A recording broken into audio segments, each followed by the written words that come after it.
ও মাই god, ভাই সন্তান পেয়ে গেছি।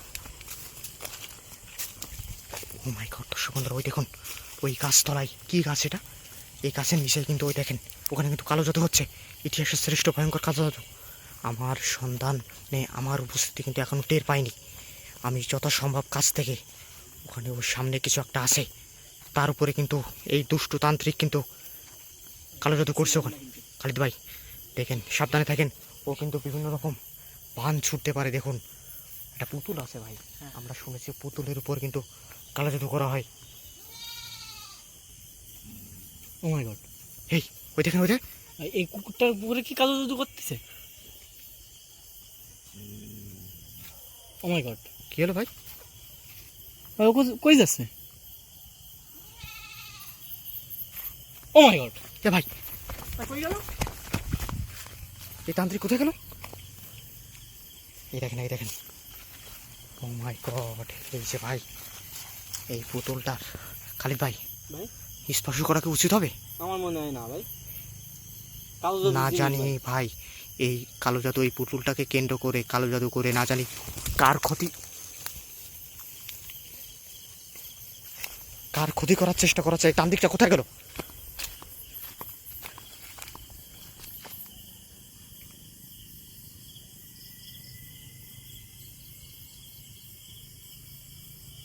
দেখছেন দর্শক বন্ধুরা, আমার উপস্থিতি টের পাওয়ার মাত্রই কিন্তু এক মুহূর্ত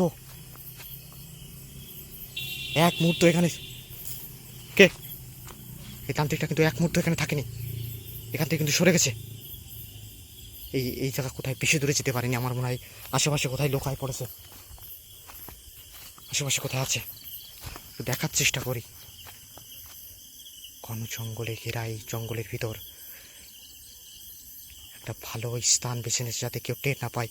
তবু আমরা কিন্তু এই গোস্ট অ্যাডভেঞ্চার করে বেড়াই, আমাদের কানে কিন্তু যতই গোপন জায়গায় কালো জাদু হোক না কেন আমাদের কানে চলে আসে, আর সেটা রহস্য উদ্ঘাটন করার জন্য কিন্তু আমরা এখানে উপস্থিত হয়েছি। কিন্তু সেই তান্ত্রিকটাকে দেখেও কিন্তু আমরা তাকে ধরতে পারিনি। এই দেখুন এখনও সেই ওর আলামতগুলো,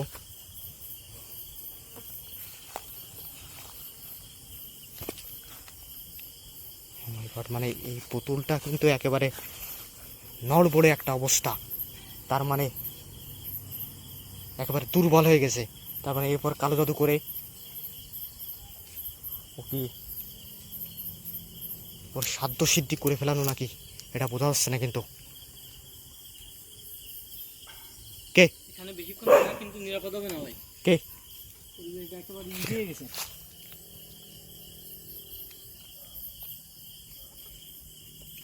তার এর আশেপাশে কোনো আলামত আছে কিনা।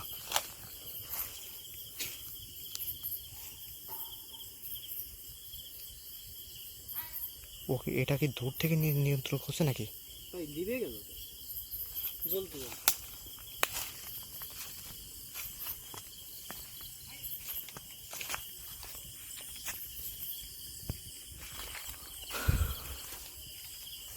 এখান থেকে বের হয়ে যায় ওই তান্ত্রিক দূর থেকে। ও মাই গড, দেখুন ভাই, দেখুন